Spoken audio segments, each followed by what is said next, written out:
Vamos a entrar en la palabra de Dios y el tema que tenemos hoy día es celebremos nuestra libertad. El 28 de julio de 1821, exactamente hace 198 años atrás, la Declaración de Independencia del Perú fue proclamada. Y este documento forjó el futuro y el destino de nuestra nación. ¿Cuántos saben que el Perú es una nación bendecida y de bendición? ¿Cuántos saben que en la actualidad nosotros nos hemos convertido en tierra deseable? ¿Cuántos saben que somos el destino culinario número 1 en el mundo? ¿Cuántos saben que somos la capital gastronómica del mundo? ¿Cuántos saben que nuestros productos son la envidia de los demás? Nuestro cacao, nuestro café, hasta el pisco, la chirimoya, la lúcuma. Y la verdad es que tenemos la mejor fruta del mundo. Todo el año tenemos muy buena fruta.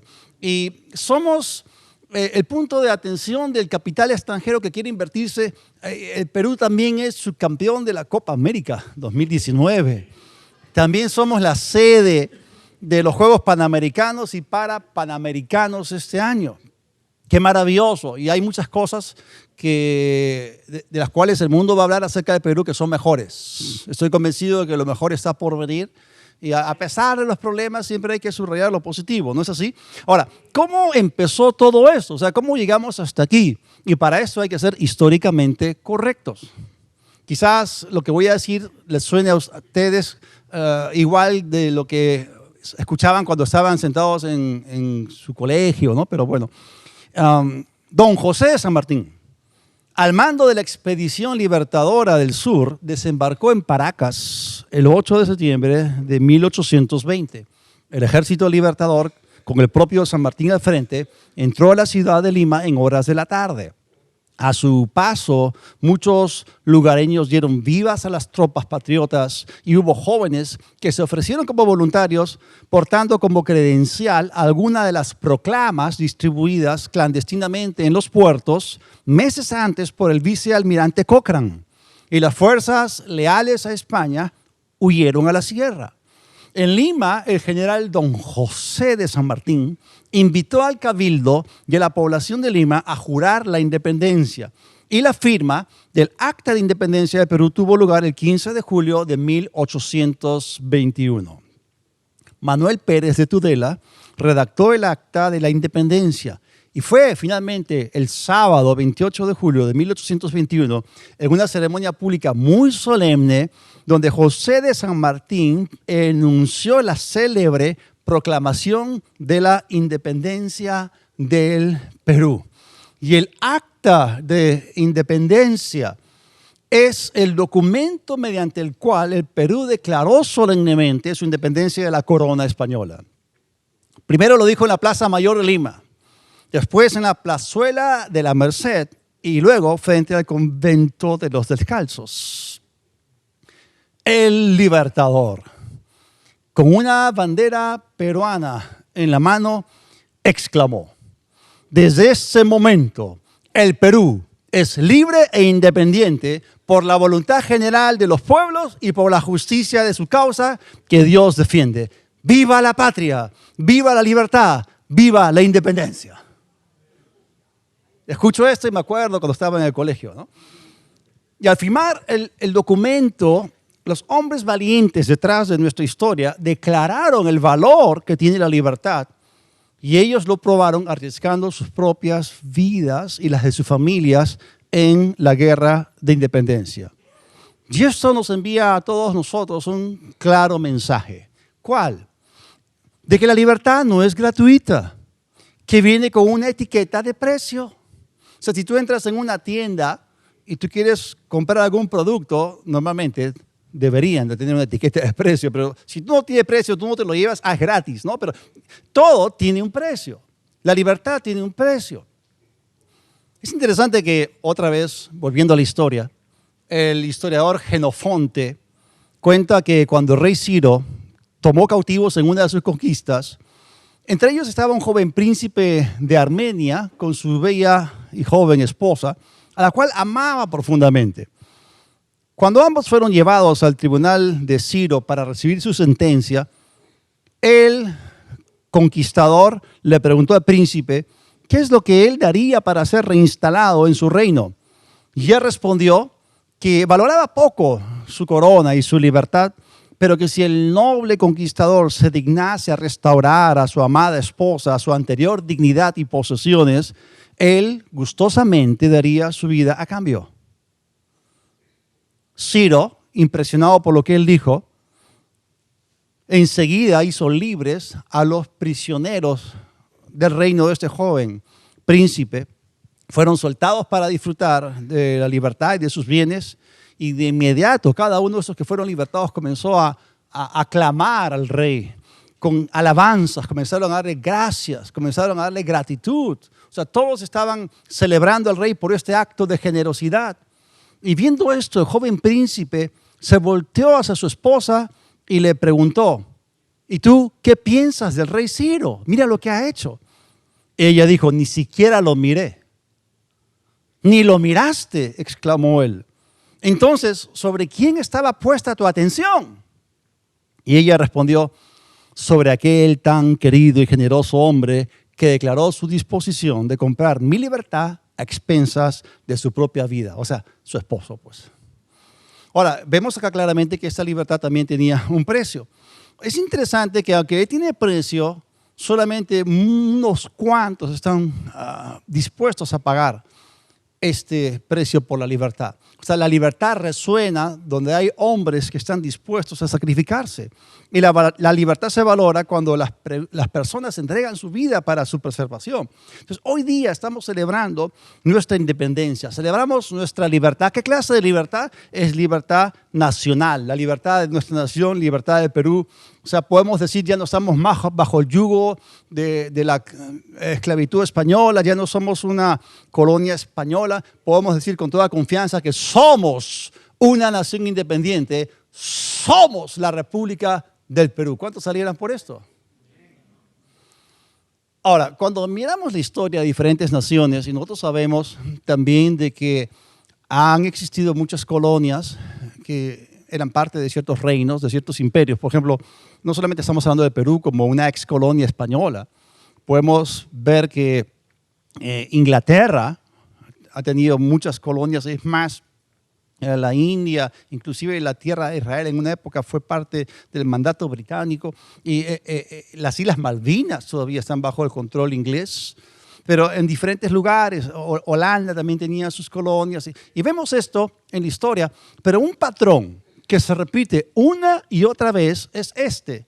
Porque cuando vemos que ejércitos invaden cierto pueblo, cierta tierra, o sea, el patrón que se repite una y otra vez es que el hombre siempre se ha rebelado en contra de la esclavitud. Eso es algo que nosotros leemos a lo largo de la historia. El hombre siempre se ha rebelado en contra de la esclavitud. ¿Por qué?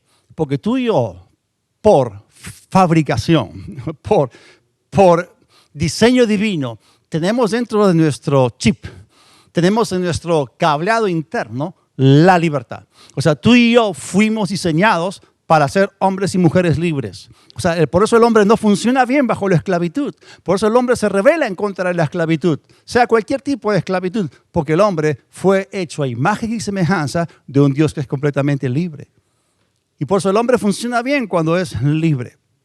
Y cuando tenemos esclavitud, entonces ahí empiezan los problemas. Y la esclavitud que el hombre ha sufrido es la peor de todas. Es la esclavitud del pecado, de la muerte y del diablo. O sea que hoy día estamos celebrando una declaración de independencia que fue leída hace 198 años atrás. Y nos gozamos por eso. Pero ¿sabían ustedes que hubo otra declaración de independencia previa, anterior a esta? Y no de 250 años, sino de 2000 años atrás. Cuando Jesús, el Hijo de Dios, vino y Él proclamó un diferente tipo de libertad. O sea, no una libertad nacional, sino una libertad personal integral que abarcaba, que incluía, comprendía espíritu, alma y cuerpo. Esto lo leemos en Juan, el capítulo 8, en el versículo 36. Y miren lo que Él dijo. Así que, si el Hijo los liberta, serán verdaderamente libres. O sea, él no estaba hablando acá de la emancipación del yugo del Imperio Romano. Algunos pensaron que Jesús era un líder político, pero jamás fue su intención. En un cierto momento quisieron hacerlo rey, pero los términos que él estaba utilizando acá no apuntaban a una libertad política, a una libertad nacional. Él estaba hablando de una clase diferente de esclavitud, una clase diferente de libertad. Y cuando Jesús dijo esto, él estaba hablando acerca de lo que él mismo haría como el libertador de la humanidad.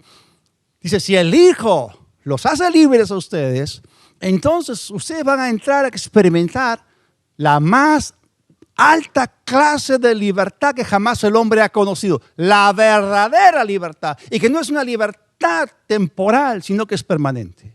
Entonces Jesús hace este anuncio. Jesús introduce esta declaración y comienza a hablar de algo que va a ocurrir en el futuro. Él está hablando de sí mismo como un libertador. Ahora, después de hacer públicamente esta declaración, Él fue a la cruz y pagó el precio de nuestra libertad porque también tenía etiqueta. Y el precio fue su propia sangre. Apocalipsis capítulo 1, versículo 5. Habla de Jesucristo y el apóstol Juan dice que Él es el testigo fiel. Él acababa de testificar de esta clase de libertad, esta verdadera libertad que Él estaba a punto de comprar para la humanidad. Y este Jesucristo fiel, testigo fiel, el primogénito de los muertos y el soberano de los reyes de la tierra, es el que nos ama y nos libertó de nuestros pecados con su sangre. O sea que no solamente hizo el anuncio, no solamente se presentó como el verdadero libertador que daría verdadera libertad, sino que Él fue a la cruz y pagó el precio, se sacrificó. Él obtuvo eterna redención a tu favor y a mi favor. Y ese precio fue su sangre preciosa. Gracias a Dios por eso. Y aquellos que creen en Él, aquellos que confían en Él y que acuden a Él por libertad, experimentan un traslado de reino. Es decir, son sacados de la tierra o de la esclavitud. Miren lo que dice Colosenses 1, versículos 13 y 14. Estábamos hablando acerca de una declaración de emancipación del creyente. Pues aquí la tenemos en las líneas del apóstol Pablo, por revelación del Espíritu Santo. Él está hablando de algo que ocurrió hace 2000 años, que ha sido puesto a tu cuenta, ha sido puesto a tu favor. En el ámbito del Espíritu existe, es real, es verdadero. Esta es la verdadera libertad de la cual Jesús habló. Acá entendemos un poco más, hay más componentes.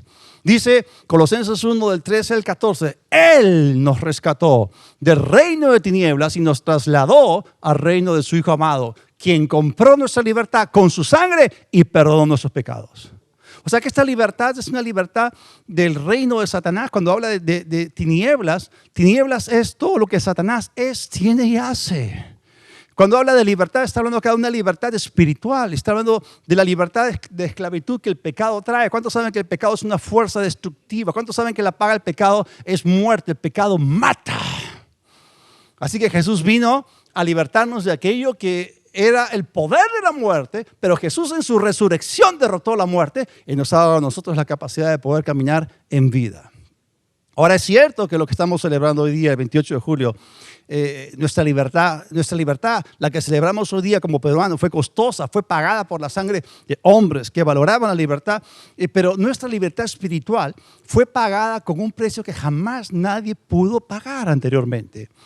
Esta libertad fue pagada, como dice Pedro, 1 Pedro 1:19, con la preciosa sangre de Cristo, que fue como un cordero sin mancha y sin defecto.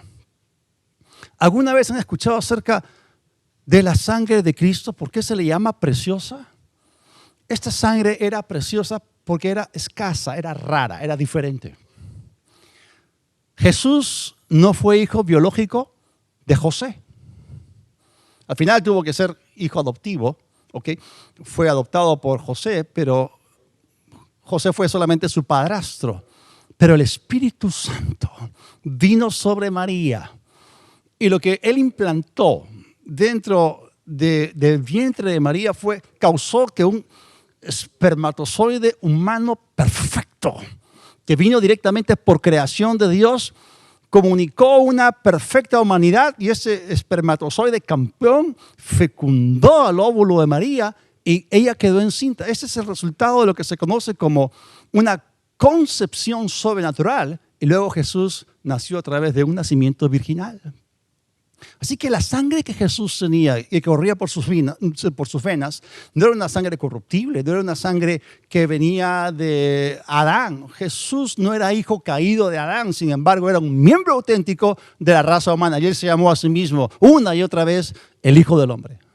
Era un hombre auténtico, pero tenía en sus venas una sangre diferente. ¿Cuántos saben que la sangre corrompida, la sangre culpable, no puede redimir sangre corrompida ni culpable? Tenía que ser una sangre diferente. ¿Cómo le llama Pedro? Preciosa. Y Jesús, y miren, en el Antiguo Testamento se derramaban cientos de miles de litros de sangre de animales corruptibles que solamente podían cubrir el pecado, no lo podían quitar, pero ¿cuánto? 5 litros de la preciosa sangre de Cristo han redimido a toda la humanidad por siempre. ¡Qué maravilloso! Entonces, en la Biblia existe una verdadera declaración de independencia del creyente. Y como estamos viendo acá, su sangre, que es el precio, fue preciosa. Y si su sangre es preciosa, nuestra libertad es también preciosa y debe ser protegida, debe ser disfrutada, debe ser apreciada. Ahora, volviéndonos otra vez históricos, convirtiéndonos en personas que quieren ser históricamente correctas. O sea, ¿cuántos de ustedes estuvieron en la Plaza Mayor de Lima hace 198 años? ¿Estuvieron allí? ¿Físicamente estuvieron allí? No, pero lo que fue firmado el 15 de julio, pero lo que fue declarado públicamente el 28 de julio, se hizo legalmente nuestro. ¿Cómo? ¿Cómo nos pertenece? Tenemos derecho a eso por nacimiento. Si tú has nacido dentro de del 1.285.215 ¿punto cuánto? Metros cuadrados de la extensión del territorio, pero si tú has nacido en el Perú, entonces esto, todo lo que involucra, todo lo que comprende, todo lo que contiene, te pertenece a ti y a mí. O sea, no estuvimos allí, legalmente no estuvimos allí, si se puede decir, o físicamente no estuvimos, pero legalmente se volvió nuestro sencillamente por nacimiento. Ahora vamos a irnos un poquito más atrás. ¿Alguno de ustedes estuvo ese día en el Calvario cuando crucificaron a Jesús y Él se hizo pecado por nosotros y se hizo maldito y cargó nuestra culpa? ¿Estuvieron allí o no? Físicamente, ¿estuvieron ahí? No, no estuvimos, pero sin embargo, todo lo que Él consiguió a nuestro favor se hizo nuestro cuando creímos en Él. Cuando nacimos de nuevo, esa libertad que Él compró para cada uno de nosotros se nos adjudicó. Y es una libertad maravillosa. Si tú naces de nuevo en la familia de Dios, entonces la libertad gloriosa de los hijos de Dios te pertenece. Ahora, existe una gran diferencia entre la libertad y la esclavitud. Y como hemos dicho, antes éramos esclavos del pecado y del diablo, pero ahora Jesús es nuestro Señor y somos libres en Él. Y la diferencia se ve acá en algo que Jesús dijo en Juan 10, el versículo 10. Y aquí está hablando del opresor, Satanás, y está hablando del libertador, Jesucristo. El ladrón no viene sino para hurtar, matar y destruir. Yo he venido para que tengan vida y para que la tengan en abundancia. Acá tenemos un contraste entre Jesús y Satanás, entre el libertador y el opresor. Ahora, en la esclavitud hay constantes pérdidas. O sea, Él vino para robar, para hurtar, para matar, para destruir. Este tipo de cosas que vienen de Satanás, que es un tirano, que es un opresor, estas cosas roban, matan, destruyen tu vida. Sin embargo, en la libertad hay vida abundante. Hay una clase y calidad de vida que es disfrutable. Por favor, repiten conmigo. La libertad en Cristo se puede disfrutar. Ahora, en el capítulo 3 de Juan, cuando Jesús está hablando con Nicodemo, hablándole del nuevo nacimiento y de la entrada al reino de Dios y de cómo Él entregó su vida para que todo aquel que en Él cree no se pierda, mas tenga vida eterna. En ese capítulo 3 de Juan, Jesús dijo, porque nosotros hablamos de lo que sabemos y testificamos de lo que hemos visto. Y es cierto, nosotros normalmente hablamos de lo que sabemos, testificamos de aquello que hemos visto, aquello que hemos contemplado, aquello que hemos experimentado. Pero aquí surge la pregunta, o sea, ¿entendemos nuestra libertad lo suficiente como para celebrarla, como para disfrutarla, como para hablar de ella, como para testificar de ella.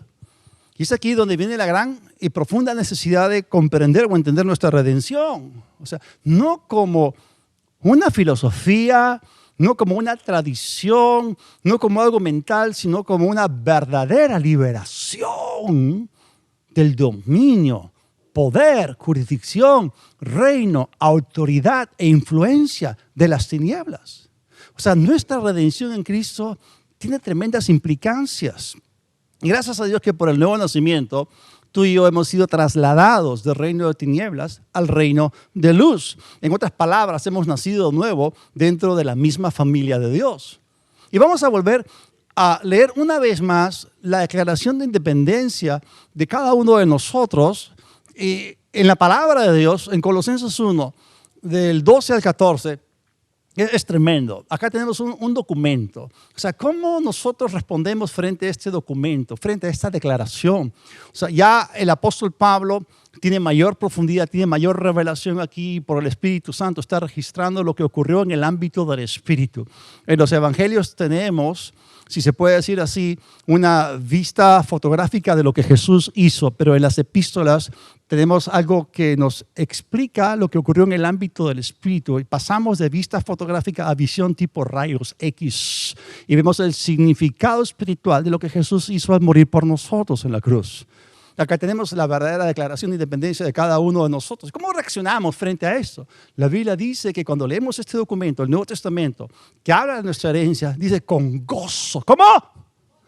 Con gozo, ¿qué? Damos gracias. O sea, tenemos que ser agradecidos. Así cuando participamos de la cena del Señor, hay que hacerlo con gozo, hay que hacerlo con gratitud, con gozo, dando gracias. ¿Por qué damos gracias? Porque apreciamos esto, valoramos lo que se ha hecho a favor nuestro, con gozo, dando gracias al Padre que nos hizo ¿qué? Aptos. ¿Para qué? Para participar. ¿De qué? De la herencia. ¿De quiénes? De los santos. ¿Dónde? En luz. Y luego dice, el cual nos ha librado de la autoridad de las tinieblas y nos ha trasladado al reino de su amado Hijo, en quien tenemos redención por su sangre, el perdón de los pecados. Qué tremendo es esto que está acá escrito. Es maravilloso, como dice aquí el apóstol Pablo, saber que tú y yo podemos entrar a nuestra herencia en Cristo. O sea, Dios nos ha capacitado para poder tener entrada y parte de esta herencia. Esa palabra, aptos, o sea, significa que Él nos hizo idóneos, Él nos hizo dignos, Él nos ha hecho legalmente calificados, legalmente capacitados para participar de esta herencia, para disfrutarla, para recibirla y para poder compartirla con otros herederos también. Gracias a Dios por todo esto. Y luego continúa diciendo en el siguiente versículo que Dios nos ha librado. No es quien nos va a librar, sino que estos tiempos pasados Él nos ha librado de la autoridad de las tinieblas. Y cuando hablamos de las tinieblas, nuevamente nos referimos a todo lo que Satanás es, tiene y hace. Noten ustedes, el tiempo de los verbos es explícito aquí. Es muy concreto, puntualmente ha sido expresado así. No dice que el cual nos va a librar, dice que Él ya nos ha librado. A veces posponemos todo para el futuro y comenzamos a cantar canciones como más allá del sol, yo tengo un bello, lindo hogar, dulce hogar, más allá del sol. Cuando en realidad, aunque estamos en el valle de sombra y de muerte, aunque estamos aquí, ya no estamos en el reino de tinieblas. O sea, ya no somos esclavos, somos libres, no somos cola, somos cabeza, no estamos abajo, estamos encima. Y podemos caminar en la dimensión de vida, en la clase de vida abundante que Jesús vino a traernos. Entonces, a veces pensamos, ¿no? Soñamos con nuestra futura liberación cuando la Biblia dice que Él ya nos ha librado. Y en el versículo 14 dice cuál fue el precio. Por favor, repiten conmigo, la libertad viene con etiqueta de precio. ¿Y cuál fue el precio? Versículo 14. En quien tenemos redención. ¿Cómo? Por su sangre. ¿Qué significa redimir? Redimir significa recuperar o recobrar a través del pago de un precio. Por eso se llama rescate. Hemos sido rescatados, hemos sido redimidos por el precio. El precio en la etiqueta es la sangre preciosa de Jesús. Y es interesante que esta escritura se conecta con otra en el libro de Apocalipsis, que es un libro maravilloso en el cual dice que nosotros hemos ganado. En el libro de Apocalipsis ustedes van a leer que el Cordero venció. También van a leer cómo los ángeles vencen y también cómo los creyentes vencen. Hay una triple declaración de victoria en Apocalipsis. Apocalipsis 12:11 es la declaración de nuestra victoria. Dice, y ellos la han vencido, ¿a quién? Al diablo, a Satanás, al opresor, al acusador, al mentiroso. ¿Cómo le han vencido? Por medio de la sangre del Cordero y por la palabra del testimonio de ellos. O sea, esta es una declaración de victoria. A veces la gente no quiere leer el libro de Apocalipsis, les da miedo. No, que ahí voy a encontrar acerca de bestias y dragones y cuernos y el 666, que la marca de la bestia, que la persecución, que decapitación por aquí, que persecución por allá, que no sé cuánto, que fueron degollados. No, un ratito. Apocalipsis es un libro que habla de la consumación del reino de Dios. Jesús viene pronto y vamos a experimentar la liberación del planeta Tierra. Y la tierra va a volver a las manos del dueño original. Y vamos a ver la gran expulsión, el gran desalojo del enemigo. Y vamos a ver cómo nosotros ganamos. Gracias a Dios. Bueno, dice que le hemos vencido por medio de la sangre del Cordero y la palabra de nuestro testimonio. O sea, tenemos que entender que aquí hay dos aspectos. En lo que estamos leyendo encontramos dos partes. Está la parte de Dios y está la parte del hombre.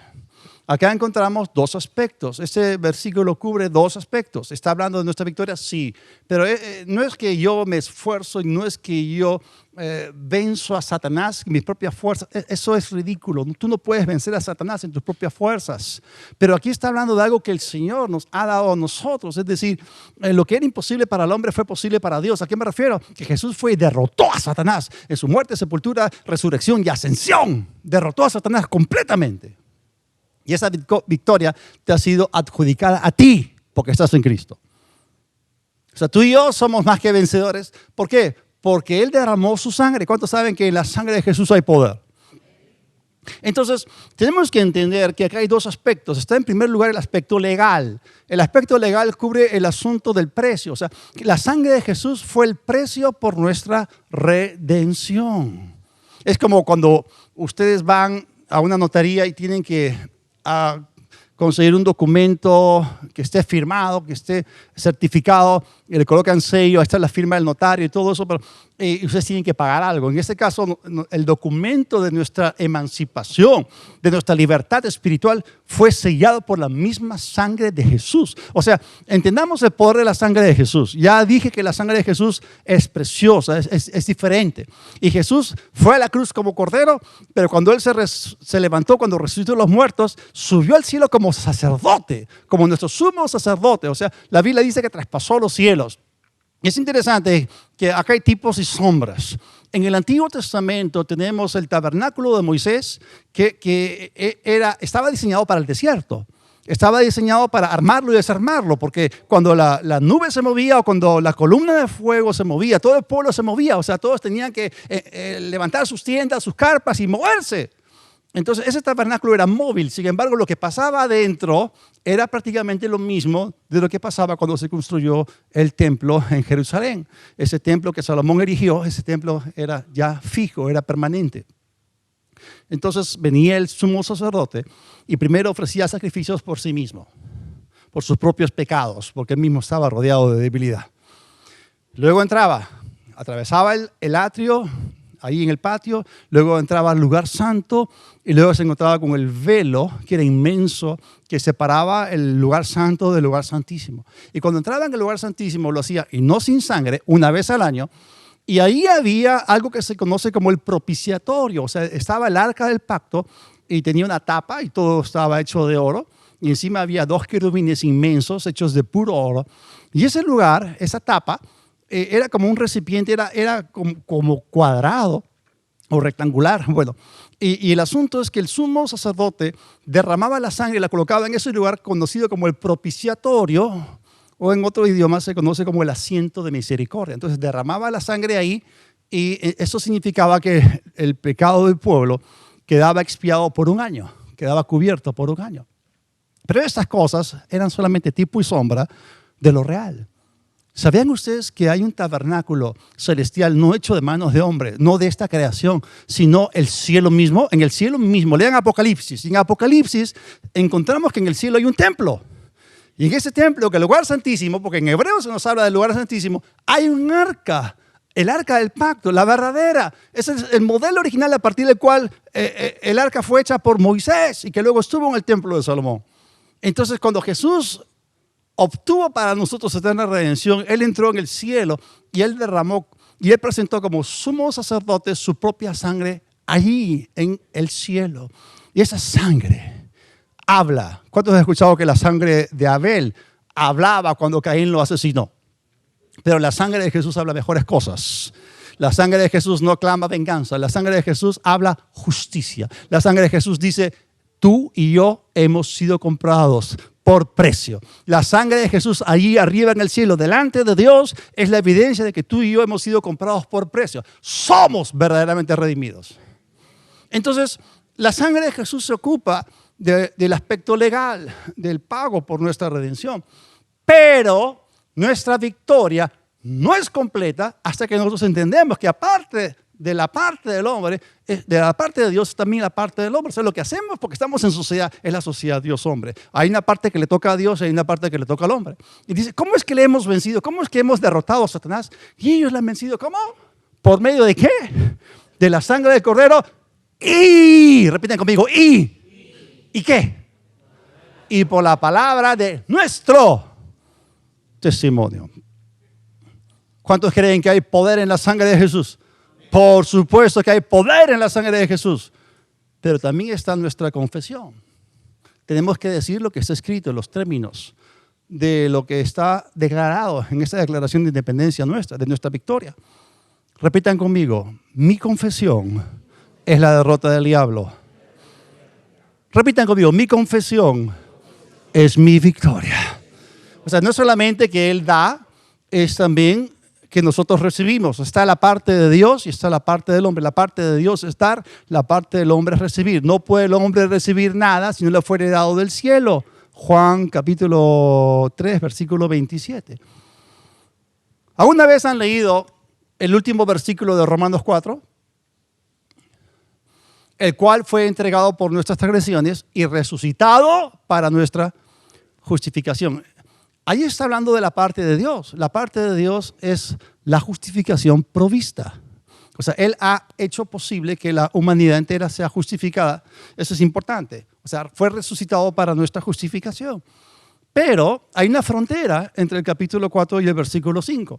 Cuando saltamos al primer versículo del capítulo 1 de Romanos 5, dice, justificados pues por la fe, tenemos paz para con Dios por medio de nuestro Señor Jesucristo. O sea, una cosa es la justificación provista, que es la parte de Dios, y la otra cosa es la justificación apropiada por medio de la fe. Dice, justificados pues por la fe. Repiten conmigo, la parte de Dios es dar, la parte del creyente es recibir. Esto es bien importante. Entonces están los dos aspectos y nosotros tenemos que entender que tenemos que declarar los términos de lo que está escrito en nuestra declaración de independencia. ¿Por qué tenemos que hacer algo? Tú y yo tenemos que aprender a pararnos firmes en nuestra posición y en nuestro terreno en contra del enemigo. Porque Satanás, está acostumbrado a esclavizar hombres. Por miles y miles de años lo ha hecho, ha humillado a los hombres, los ha utilizado, luego terminaron en el infierno. Entonces, Satanás, al margen de que tú vas a una iglesia, al margen de que tú recibiste a Jesús y naciste de nuevo, o sea, el diablo está acostumbrado a que tú seas su esclavo. Pero él tiene que entender, ¿ya? Y tiene que escucharte a ti, decirle en la cara. Tú tienes que hablarle la palabra al diablo en la cara, así como le rocías ácido a alguien, ¿no? Entonces tú tienes que hablarle la palabra al diablo en la cara y decirle, un momentito, Mr. Diablo. O sea, tú ya no eres mi Señor. yo no soy parte de tu familia, yo no soy parte de tu reino. El dominio del diablo sobre mi vida se acabó, ha sido roto. Yo, por virtud del nuevo nacimiento, he sido librado de tu mano y de tu poder y ahora he sido trasladado de tu reino, de tu familia, al reino y familia de Dios. Por lo tanto, tú no tienes ninguna autoridad sobre mí. He sido librado de la jurisdicción, del hábito, del poder, de la potestad, de la autoridad de las tinieblas y de su influencia sobre mi vida. O sea, tú tienes que hablar en esos términos porque el diablo va a tratar de ejercer su autoridad sobre ti, porque estaba acostumbrado a eso. Pero él no tiene por qué dominarte. Tú tienes que decirle que tú has sido librado por la sangre de Jesucristo, de su autoridad, y que tú ahora eres parte de un nuevo reino, eres parte de una nueva familia. Eso significa que en cada combate con el diablo tú puedes ganar por la sangre del Cordero y por lo que tú crees y declaras. Es cierto, hay poder en la sangre, pero también hay poder en la palabra hablada. Entonces el dominio del diablo sobre nuestras vidas se acabó, ha sido roto. Y por eso podemos celebrar nuestra libertad. Y gracias a Dios que Jesús es la cabeza del cuerpo. Nosotros como iglesia somos el cuerpo de Cristo. La cabeza y el cuerpo están unidos. ¿Tiene Satanás dominio sobre la cabeza? No, tampoco tiene dominio sobre el cuerpo. Tú y yo somos el cuerpo de Cristo. Satanás no tiene poder sobre nosotros. Somos los nacidos de nuevo que el diablo no puede gobernar, no puede dominar. Entonces, por eso tenemos que tomar una posición firme en contra del enemigo para que cuando el diablo nos ataque, nosotros le recordemos a él que él es más que perdedor y nosotros más que vencedores. Ahora, vamos a regresar a nuestra declaración de independencia en Colosenses 1, 12 al 14, con gozo, dando gracias al Padre que nos hizo aptos para participar de la herencia de los santos en luz, el cual nos ha librado de la autoridad de las tinieblas y nos ha trasladado al reino de su amado Hijo, en quien tenemos redención por su sangre, el perdón de pecados. Y parte de nuestra herencia como hijos de Dios en el reino de luz es que tenemos autoridad sobre Satanás por la sangre de Jesús. O sea, es por la sangre de Jesús y por la palabra de nuestro testimonio que vencemos a Satanás y somos librados de su autoridad y somos trasladados al reino de su Hijo amado Jesucristo. Ahora es interesante otra vez volver a mirar y observar cuidadosamente el tiempo de los verbos, porque dice aquí que Él nos hizo aptos para participar de la herencia de los santos en luz. ¿Cuántos saben que el evangelio son buenas noticias? Buenas noticias de emancipación, buenas noticias de libertad. Jesús mismo dijo que él había sido ungido para pregonar, para proclamar, para promulgar libertad a los oprimidos, apertura de la cárcel a los presos, para poner en libertad a los cautivos. Jesús lo dijo. Y aquí tenemos una tremenda declaración de emancipación y de libertad. Noten ustedes los términos que utiliza acá, que emplea el apóstol Pablo, son términos legales. Nuestra redención es completamente legal. Dice aquí que nos ha hecho aptos para participar de la herencia de los santos en luz. Esto significa que tú y yo podemos disfrutar nuestra herencia ahora. A veces tenemos la tendencia de relegarlo todo al futuro, pero ahora mismo tú y yo podemos participar de nuestra herencia. Ahora mismo hemos sido librados y redimidos de la mano y del poder del enemigo. Ahora mismo hemos sido trasladados al reino de su Hijo amado Jesucristo. Ahora mismo tenemos redención por su sangre. Ahora mismo hemos vencido al diablo por la sangre del Cordero y la palabra de nuestro testimonio. Ahora mismo podemos glorificar a Dios en nuestro cuerpo y en nuestro espíritu, que fueron comprados por precio de sangre. Tenemos mucho que celebrar. Cuando nacimos de nuevo, experimentamos muchos cambios. Hay 7 cosas que ocurren cuando naces de nuevo. Y son cosas que pertenecen a la redención, que pertenecen a la vida eterna. Y tú y yo podemos disfrutarlas. Y podemos gozarnos y podemos celebrar que podemos disfrutar de esas cosas que compró con su sangre para nosotros. Número 1, un cambio de naturaleza. Cuando tú naces de nuevo, eres regenerado, eres renacido, eres recreado, eres hecho una nueva criatura, una nueva creación, eres cambiado por dentro. Tu naturaleza corrupta interna es quitada. Jesús quita el pecado del hombre. Él quita el pecado de adentro y te da una nueva naturaleza. La humanidad sin pecado, la original, te es restaurada. Gracias a Dios, tú eres una nueva criatura sin atadura. Eres un nuevo hombre en Cristo. Estás en Cristo, tienes una nueva naturaleza. Ese es un primer cambio. La segunda cosa que cambia cuando naces de nuevo Es tu posición. Antes estabas abajo, ahora estás arriba. Antes eras cola, ahora eres cabeza. Estás sentado en los lugares celestiales en Cristo Jesús, a la diestra del Padre. La diestra del Padre es el centro de autoridad del universo, es la posición más alta del universo. Es un lugar de abundancia, es un lugar de victoria, es un lugar de dominio, es un lugar de recursos, es un lugar en el cual tú disfrutas de una tremenda paz y bienestar. Tú y yo estamos sentados allí, sobre todo principado, sobre toda potestad, sobre todo poder, sobre todo dominio, sobre todo señorío, sobre todo nombre que se nombra, no solamente ahora, sino también por toda la eternidad.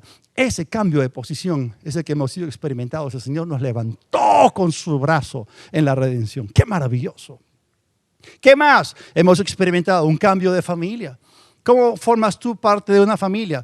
De dos maneras, por nacimiento o por adopción. Bueno, nosotros somos doblemente hijos de Dios, porque hemos nacido de nuevo en la familia de Dios, y número dos, porque hemos sido adoptados hijos suyos. Antes éramos parte de la familia del diablo, ahora hemos sido adoptados, hemos sido trasladados, gracias a Dios. No solamente hemos experimentado un cambio de familia, número cuatro, también hemos experimentado un cambio de reino.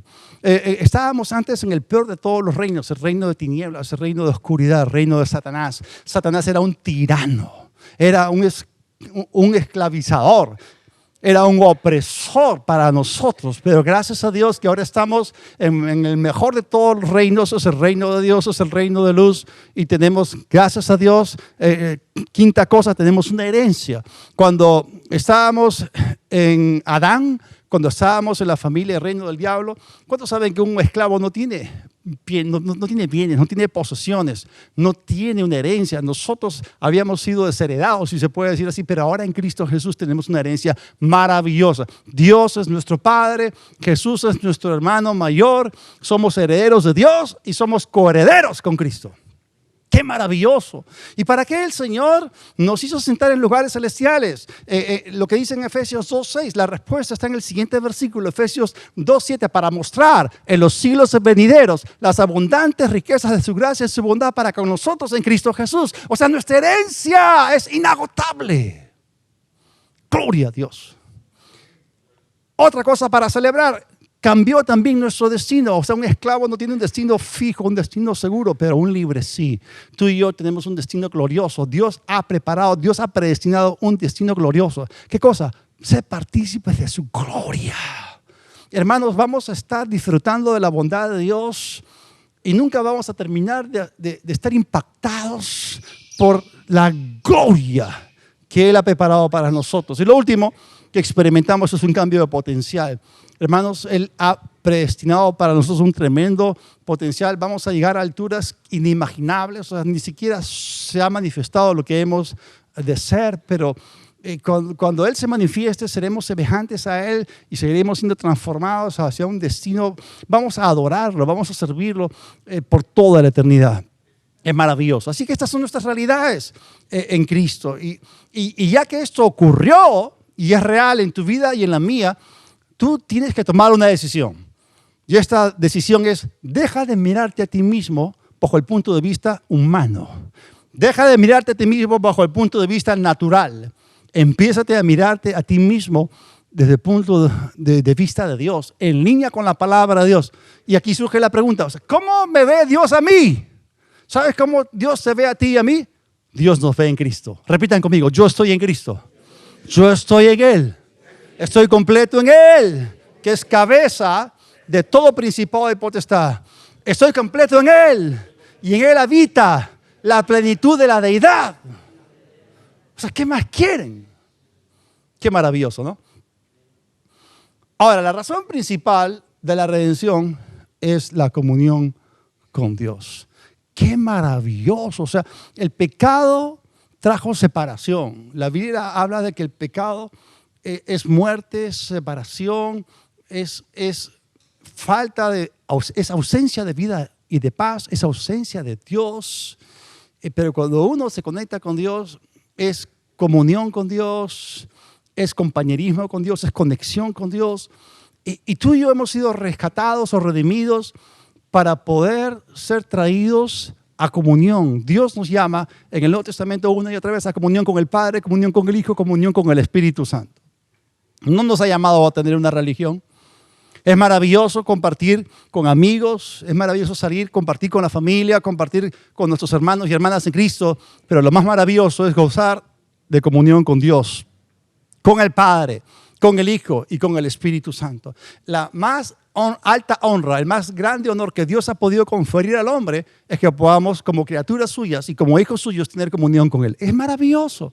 Entonces para eso hemos sido redimidos, para tener comunión con Dios, y eso es algo que también se tiene que celebrar. Tú y yo somos libres del pecado, de su poder, de su paga, de su presencia, de su dominio. Y una de las libertades que tú y yo podemos disfrutar en el Perú es la libertad de poder hablarles a otros acerca de Jesús, quien nos hace verdaderamente libres, no de España, sino del diablo. O sea, ¿valoramos nuestra libertad? Si la valoramos, tenemos que atrevernos a hablarles a otros. Recuerden que la libertad resuena donde los hombres están dispuestos a sacrificarse. Y es cierto, somos herederos de Dios, tenemos una herencia maravillosa, pero ¿hay sacrificios en nuestra libertad? Por supuesto que sí. O sea, ¿en qué formas tendríamos que sacrificarnos para que otros puedan experimentar la libertad del pecado y de la condenación que Jesús trae? ¿Cómo? La mejor forma de celebrar nuestra libertad es llevando este conocimiento a otras personas, decirles la buena noticia que Jesús ya emitió una proclamación, de una declaración de libertad o de emancipación para cada persona, para cada individuo, y que el precio de la sangre de Jesús está allí, fue pagado, entonces la gente puede recibir, y eso tiene implicancias eternas, es mucho más trascendente que la libertad nacional que disfrutamos hoy día y celebramos el 28 de julio. Pero allá no hay ausencia de pecadores, lo que faltan son obreros, y lo que tenemos que hacer es hablarles de la sangre roja de Jesús, que te deja blanco, blanco, sin pecado. Esa es la bandera blanquirroja de la redención, la sangre de Jesús, roja, y tu espíritu queda completamente limpiecito. Celebremos pues nuestra libertad hablándoles a otros, toda cabeza inclinada, todo ojo cerrado. Jesús, te damos gracias por tu bondad. Gracias, Señor, por tus misericordias que son inagotables. Te agradecemos el haber tomado el paso, haber tomado la iniciativa para la reconciliación. Hemos sido hechos cercanos a ti por la sangre de tu cruz. Y te damos las gracias y la gloria por toda la eternidad. Señor, cantaremos acerca de tu sangre, cantaremos acerca de tu amor y de que tú eres digno y tú eres santo, que tú eres bueno y que para siempre es tu misericordia. Gracias por todo en el nombre de Jesús. Si estás acá esta tarde y aún no le has dado tu corazón a Jesús, aún no has conocido a Jesús como el verdadero libertador que trae verdadera libertad, haz esta oración conmigo en voz alta. Dios de los cielos, te agradezco por haber tomado la iniciativa, por haber entregado tu vida, por haberte sacrificado y haber derramado tu sangre para comprar mi libertad. Jesús, acudo a ti como mi libertador. Te confieso como mi Señor. Creo que tú fuiste resucitado.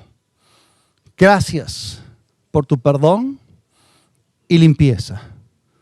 Por la fe en ti, soy ahora hijo de Dios. En tu nombre, amén.